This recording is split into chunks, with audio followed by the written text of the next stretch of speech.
Hello বন্ধুরা, 25শে December আমরা বাচ্চা দুটোকে নিয়ে আমরা চার্চে গেলাম। ওরা অনেকদিন ধরে বলছিল আমরা একটু চার্চে যাবো, মাকে ঘুরে নিয়ে আসো।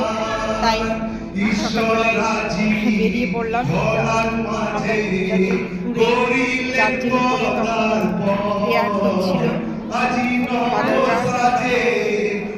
তারা সবাই প্রেয়ার করছিল। দেখলাম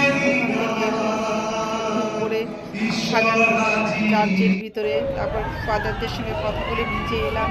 নিচে এসে যীশু খ্রিস্টের ওখানে একটু ছবি তোলা হলো, বাইরে একটু ঘোরাঘুরি হলো। এদিকে চারিদিকে সবাই বেশ আনন্দ করছিল। একটু দোলনায় চড়লাম, মেয়েও একটু দোলনায় দোল খেলো। দোলনায় দোল খেয়ে মেয়ে আবার বললো মা একটু একটু ওদিকে নিয়ে চলো, ওখানে সব বাচ্চারা ঘুরছে, আমি ওখানে ঘুরবো। এবার মেয়ে ওটায় আবার উঠলো, উঠে বেশ একটু আনন্দ করলো। আনন্দ করে ঘোরাঘুরি করে বললো এবার আমাকে নামিয়ে দাও, একটুখানি বসো। মেয়ে আবার দোল খেয়ে নেমে এলো। আবার একটু সামনে একটু আমরা ফুলের বাগান একটু